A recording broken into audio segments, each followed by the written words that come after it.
Assalamualaikum warahmatullahi wabarakatuh. Baik, nama Silviana dengan NIM 55021-811. Pada video kali ini saya akan menjelaskan tentang strategi pemasaran. Dari strategi distribusi sampai strategi dalam persaingan untuk memenuhi ujian akhir semester. Baiklah, untuk materi yang pertama itu yaitu strategi distribusi. Mungkin sudah tidak asing lagi untuk para studi pemasaran tentang distribusi. Saluran distribusi merupakan bagian dari pemasaran yang berfungsi untuk membantu produsen dalam menyalurkan hasil produksinya hingga ke konsumen. Dalam penyaluran ini dibutuhkan yaitu perantara untuk bagaimana barang produksi ini sampai ke tangan konsumen. Ada 4 jenis strategi saluran distribusi. Yang pertama, produsen ke konsumen. Yang kedua, produsen, pengecer, dan konsumen. Yang ketiga, produsen ke pedagang besar, pengecer, dan konsumen. Yang keempat, yaitu produsen melalui agen, pengecer, dan konsumen. Ini merupakan 4 jenis strategi saluran. Yang pertama itu produsen ke konsumen. Jenis strategi ini merupakan salah satu strategi yang cukup singkat, yaitu dari produsen langsung ke konsumen akhirnya. Biasanya produsen ke konsumen ini bagi bisnis ya dari home. Bagaimana industri home gitu, industri rumahan itu biasanya langsung produsen ke konsumen. Yang kedua yaitu ada produsen, pengecer, dan konsumen. Perbedaan dari salah satu ini yaitu adanya pengecer nih di tengah-tengah produsen dan konsumen. Sebelum produksi berada di tangan konsumen harus melewati pengecer dulu. Jadi produsen tidak langsung memberikan barangnya kepada konsumen, tetapi harus melewati ke pengecer dulu. Yang ketiga ini itu produsen ke pedagang besar, kemudian ke pengecer dan ke konsumen. Biasanya produsen dengan tingkat produktivitas yang tinggi kemudian memberikan pada pedagang besar. Setelah berada di pedagang besar, maka produk akan disalurkan ke pengecer. Dari pengecer itu akan disalurkan langsung ke konsumen.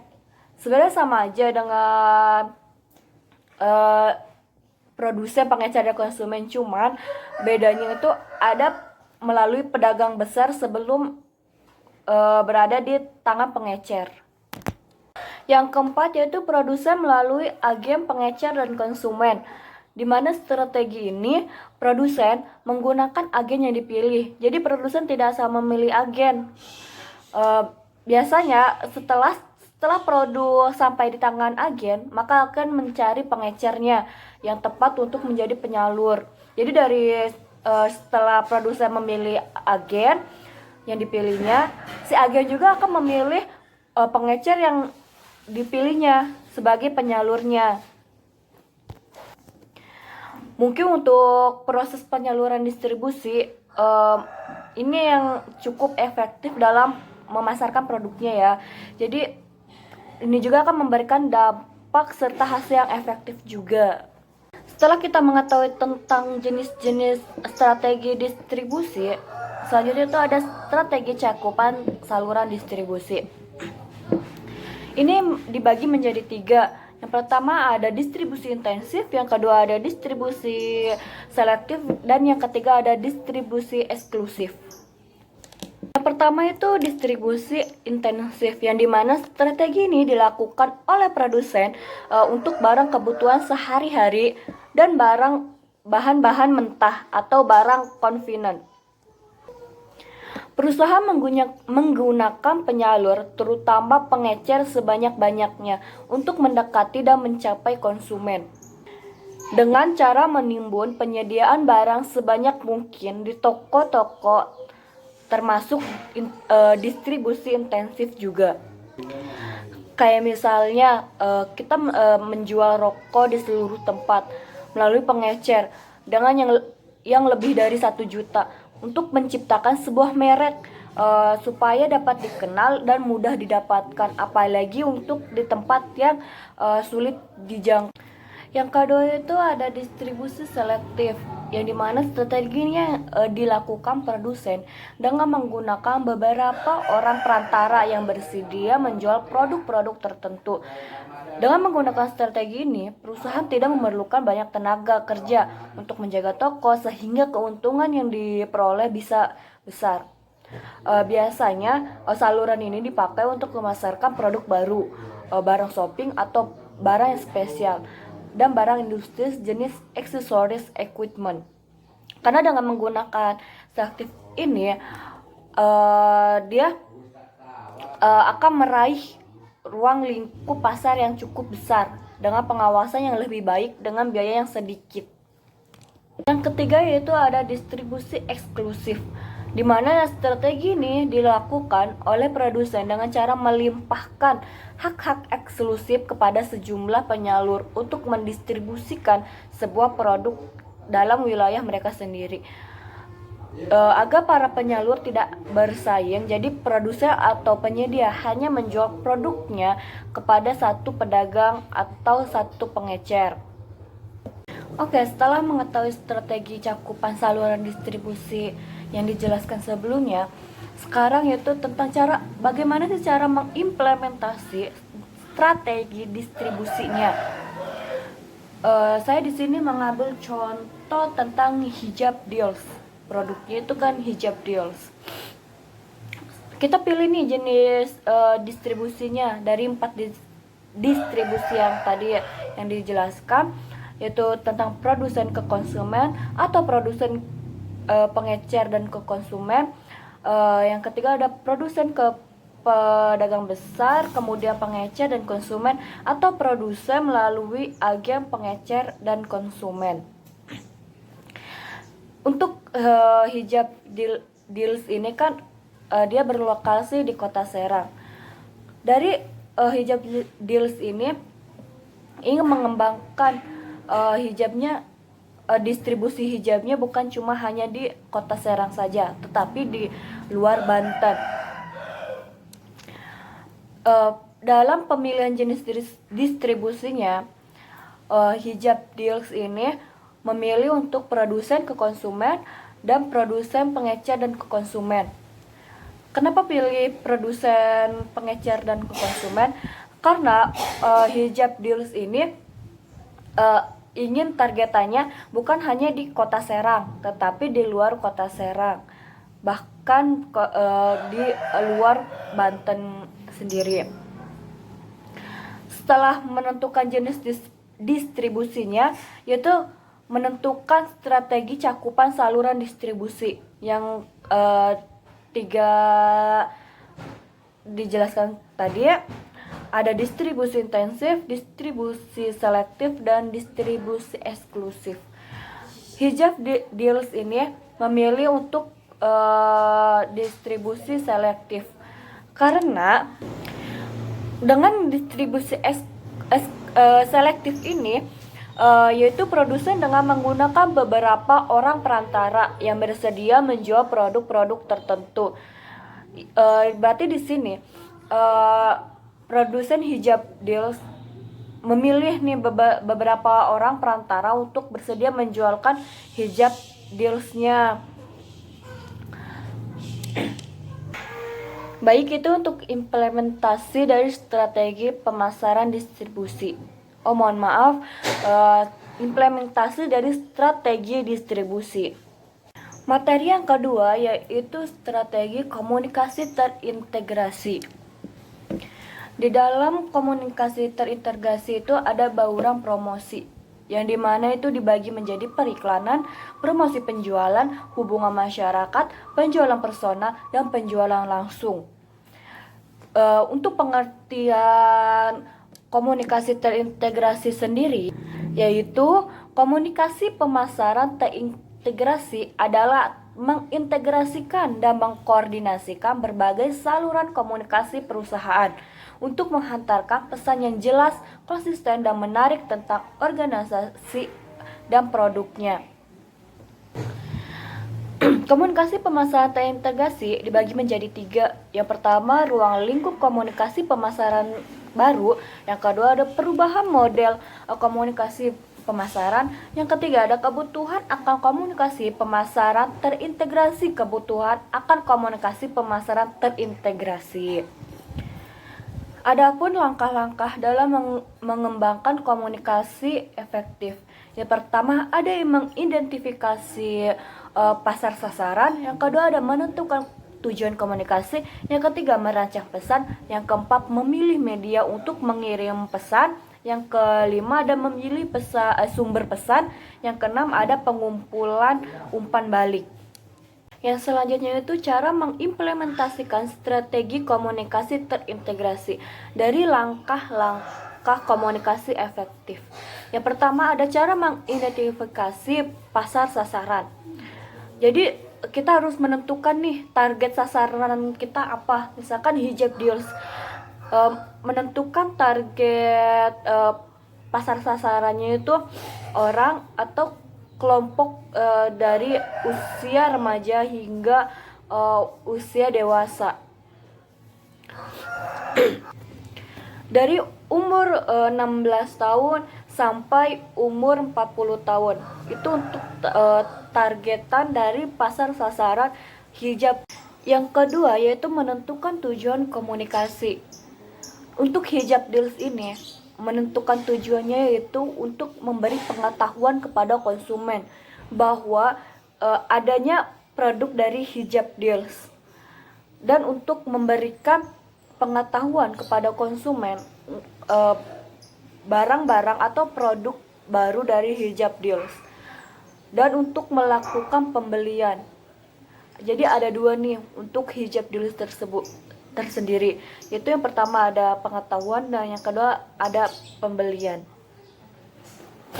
Dan yang ketiga itu ada merancang pesan. Dari tujuan komunikasi kita nih merancang pesan. Hijab deals ini mau diarahkan kemana pesannya.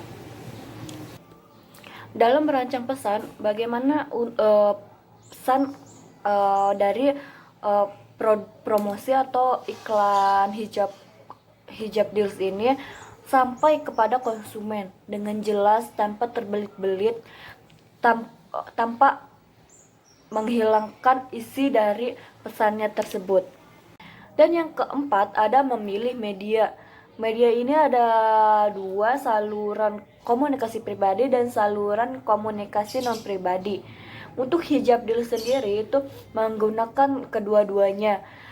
Untuk saluran komunikasi pribadi yaitu menggunakan nomor telepon dengan membangun toko agar komunikasi secara pribadi dan itu dapat mendapatkan umpan balik langsung. Sedangkan untuk saluran komunikasi non pribadi yaitu dengan cara media apa? Yaitu dengan menggunakan poster, media online seperti situs web atau email, itu yang digunakan untuk hijab deals. Yang kelima yaitu memilih sumber pesan, yang dimana untuk hijab deals sendiri memilih untuk selebgram atau artis yang sedang viral yang dapat mempromosikan hijab deals.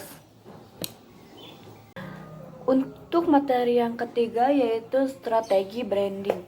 Branding yaitu suatu aktivitas komunikasi dalam membuat karakter atau identitas yang bertujuan untuk membedakan satu produk dengan produk lainnya.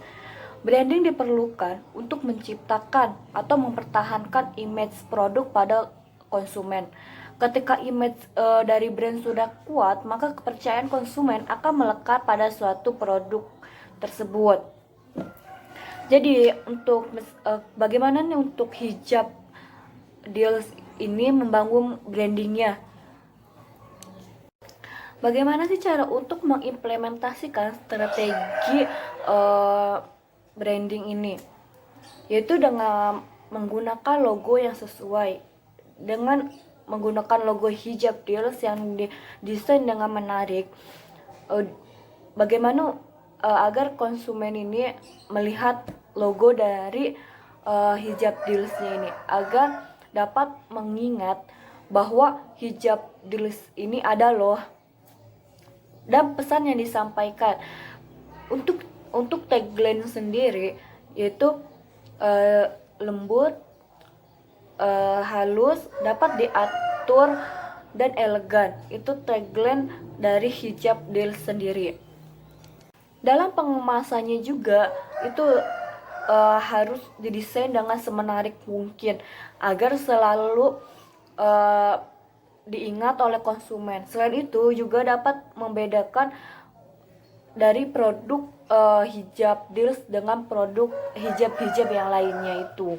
Jadi itu kita agar dapat membedakan produk-produk kita dengan produk lainnya. Materi keempat yaitu tentang strategi kemitraan.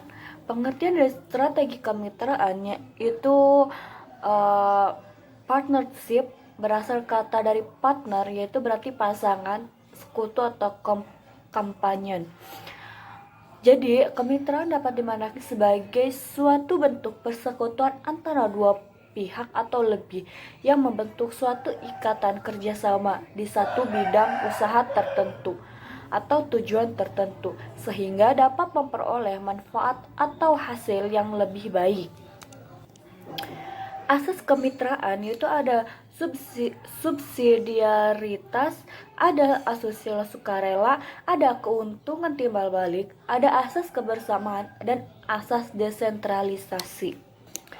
Adapun prinsip membangun kemitraan yaitu ada kesamaan visi misi, kepercayaan, saling menguntungkan, ada efisiensi dan efektivitas, dan kelima itu komunikasi dialogis. Bagaimana sih cara untuk mengimplementasikan strategi kemitraan ini? Misalkan dari deals hijab sendiri ya akan melakukan mitra dengan Putri Fashion. Jadi di Putri Fashion itu menjual toko-toko pakaian. Jadi hijab deals akan menyimpan dan bermitra dengan Putri Collection. Sebelum menjalankan kemitraan, kita adanya MOU dengan Putri Collection. Di dalam MOU itu akan bagaimana nanti kedua belah pihak menyetujui apa yang menjadi keuntungan untuk kedua belah pihak ini dari hijab deals dan Putri Collection ini. Selain hijab deals ini bermitra dengan Putri Collection, kita juga bermitra dengan Infoserang, media akun Infoserang. Kenapa dengan media Infoserang? Karena hijab deals ini kan berlokasi di Serang. Kita bermitra dengan akun Infoserang untuk mempromosikan produk-produk dari deals hijab ini. Bermitra dengan akun Infoserang itu, nanti akun Infoserang ini akan mendapatkan penghasilan ketika kita membayar sesuai dengan MOU-nya. Misalkan promosi kita 1 minggu 2 kali di hari Senin dan hari Jumat. Kita nanti akan menyesuaikan dengan harga-harga promosi untuk di akun Infoserang tersebut. Dalam bermitra harus mempunyai saling menguntungkan. Jika memang sudah tidak menguntungkan, ya kita bisa menarik MOU atau membayar sanksi atau bagaimana caranya untuk agar kita ini penjualannya menguntungkan, tidak merugikan. Untuk materi kelima yaitu ada pemasaran di era digital. Bagaimana strategi pemasaran di era digital ini? Pemasaran digital sendiri yaitu adalah salah satu strategi pemasaran untuk mempromosikan sebuah merek dengan menggunakan media digital yang dapat menjangkau konsumen secara tepat waktu, pribadi, dan relevan. Adapun langkah pemasaran digital, yaitu ada awareness, ada discern, ada intent, dan ada action. Dalam mengimplementasikan strategi di era digital ini mungkin cukup mudah. Karena apa? Kita mempromosikan melalui media-media seperti YouTube, media sosial, website, papan billboard, bahkan melalui aplikasi untuk menjual produknya. Untuk hijab diri sendiri, untuk mengimplementasikan strategi di era digital ini menggunakan media sosial dan website. Ini untuk hijab diri sendiri. Materi yang terakhir yaitu tentang strategi dalam persaingan. Pengertian dari persaingan sendiri bahwa organisasi yang berlomba untuk mencapai hasil atau tujuan yang diinginkan agar mampu memenuhi kebutuhan konsumen yang sama. Strategi bersaing efektif meliputi tindakan-tindakan ofensif atau defensif guna menciptakan posisi yang sama terhadap kelima kekuatan persaingan. 5 kekuatan tersebut adalah ancaman pendatang baru, yang kedua ancaman produk pengganti, yang ketiga ada kekuatan tawar-menawar pembeli, yang keempat ada kekuatan tawar-menawar pemasok atau supplier, yang kelima yaitu rivalitas antar pesaing. Posisi persaingan pasar yaitu ada 4. Yang pertama pemimpin pasar, yang kedua penantang pasar, yang ketiga pengut pasar, yang keempat relung pasar. Bagaimana sih cara untuk mengimplementasikan strategi dalam persaingan? Untuk hijab diri sendiri itu membuat produk hijab ini kualitasnya terjamin dan mampu bersaing. Dan yang kedua itu tentang harga. Dalam harga untuk hijab deals ini yaitu menggunakan harga yang kompetitif. Yang dimana hijab pada umumnya kan ada yang membanting harga dan ada yang benar-benar menaikkan harga. Karena hijab deals ini masih belum dikenal oleh konsumen, maka harga dari hijab deals ini menggunakan harga yang standar antara harga rendah dan harga tingginya. Yang ketiga ada tempat untuk toko hijab itu sendiri, yaitu bagaimana kita mendesain untuk tempatnya itu, tempat yang bersih, tempat yang nyaman untuk konsumen. Dan yang terakhir itu pelayanan. Bagaimana sih melayani konsumen agar konsumen ini tetap nyaman dan tetap terlayani. Cukup sekian dari saya untuk presentasi strategi pemasaran dari strategi distribusi sampai strategi dalam persaingan. Kurang lebihnya mohon maaf. Wassalamualaikum warahmatullahi wabarakatuh.